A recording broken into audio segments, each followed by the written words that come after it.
USB-C. I'm going to talk about data speed and power speed. Now that the iPhone 15 uses USB-C, almost my entire digital world charges through USB Type-C. My gimbals, my cameras all charge through USB-C. My computer, my phone, my iPad all charge through USB-C. All the different backup batteries that I use. I even made this one myself. This microphone actually requires power. It has a battery, and that battery charges with USB-C. My Rode wireless microphones, my Godox wireless microphones. I have a lot of microphones. My Nintendo Switch uses USB-C. My PlayStation 5 controllers. These little colored highlight lights that I use like to make my monitor glow and stuff like that. I even rewired my Roku TV remote with a bigger battery and its very own USB-C.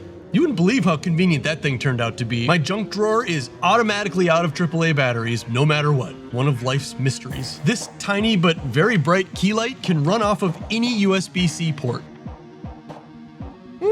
Link in description if you want one. As far as day-to-day use cases go, the only thing that I use that doesn't charge with USB-C is headphones. And I'm not rebuying AirPods just for the port. But don't worry, I've lost several other pairs of these and I'll lose these ones too eventually. Actually, these charge wirelessly, don't they? Look at that. And holy crap, you'll never guess what's at the other end of this Anker wireless charger, but a USB-C. My editing beats though, micro USB, a disappointment. But now that this is a reality, there's something that the average user isn't completely clear about that I think needs to be more generally known. Not all sources of USB-C power and not all USB-C cables are created equally. And really, they're not even close. For instance, this MacBook has MagSafe power again, and that's a joy. But you can also charge it with the regular USB-C cable, from the same charger even. And check this out, if I use the cable that came with an older Mac, I have this little device that'll tell you how many watts is going through a USB-C line. So the cable that came with an old Mac computer is charging at 96 watts. Call it 100 watts. But if I use one of these skinnier, cheaper Amazon Basics USB-C cables, same charger, same Mac, this cable's only gonna push 60 watts through. It's 40% slower charging just because of the cable. And if we go back to the better cable, but instead we use it to charge my phone, because iPhone 15's USB-C now, this cable and this brick will charge my phone at about 20 watts. 18 to 20 watts, it kind of dances around. But then if I plug this into the side of my computer, using my laptop as the power source, now it's only gonna charge at about 10 watts, so half the speed. Trying the back of my studio display monitor, about 8.5 watts off the back of my studio display. I got about 12 watts from the USB-C port on the dashboard of my wife's car. Surprisingly, these tiny little bricks from Anker on Amazon are able to push out just about as much as the main power brick from my laptop. These things gave me the second highest amount of watts of everything I tried at 17, where these older, similar sized ones from Apple only push out 5 or 6 watts. Now, if I take that same nicer Apple cord and the same most powerful power brick, but instead of charging my phone, I charge my Nintendo Switch, it's only going to push 10 or 11 watts into the Switch. So the Nintendo in this case is the limiting factor for how much power can be passed through this whole thing. Going back to this wireless charger for a second, these things are super convenient, but at this time, wireless charging still isn't very efficient. For instance, this wireless charger with this same laptop power brick will only charge my phone at 6 or 7 watts. Using one of these things, it's going to charge like more than twice as slow.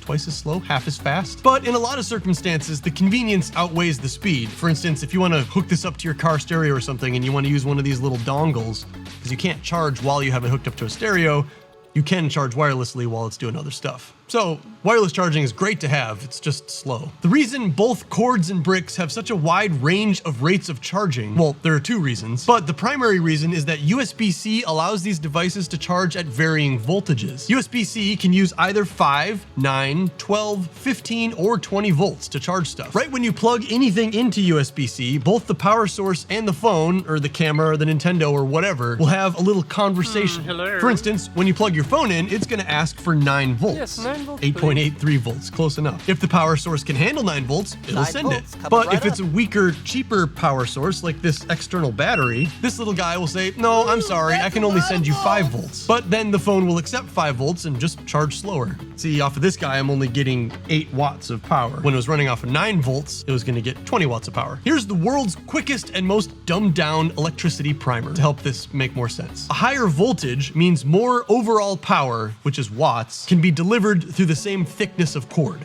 This iPad will ask for 15 volts when it's charging, but when you plug in this little microphone, it's only gonna ask for 5. All of this from the same power brick. Fun fact, if you didn't closely watch everything you could find about the new iPhone 15 when they first released it, this new phone will act as a spare battery if you plug something else into it. So if I have an almost dead microphone and I'm out in the field somewhere, I can take a cord from my phone, plug it straight into this microphone, and check it out. It's gonna charge it. You can also do this by using your iPad to keep your phone alive, because USB-C power can go in either direction. You can see the little arrows on this tester which says which direction the power is going.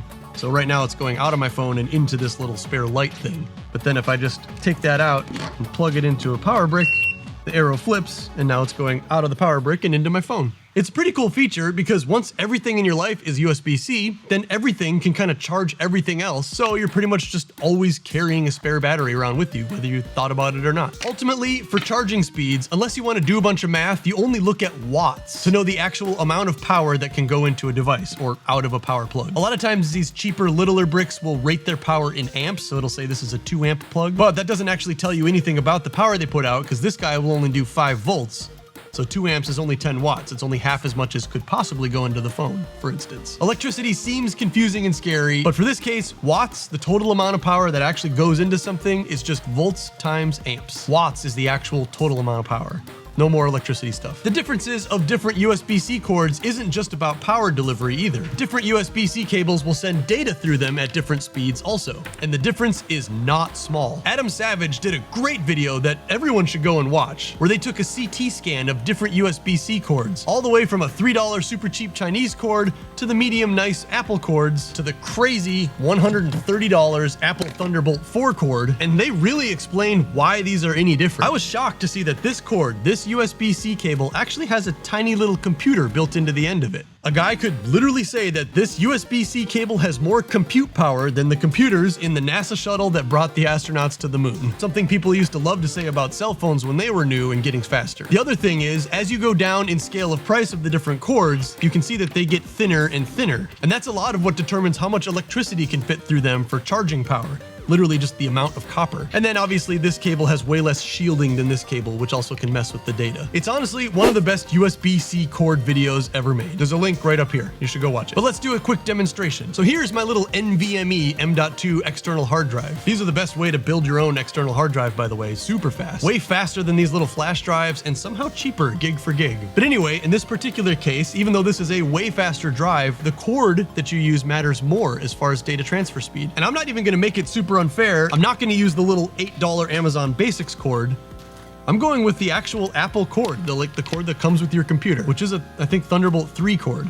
Okay, so I'll plug in this little drive. It's called the Speedy Boy. Right now that's empty. So let's take these 3 videos, which is 2, 4, about 6 gigabytes. Drag it over.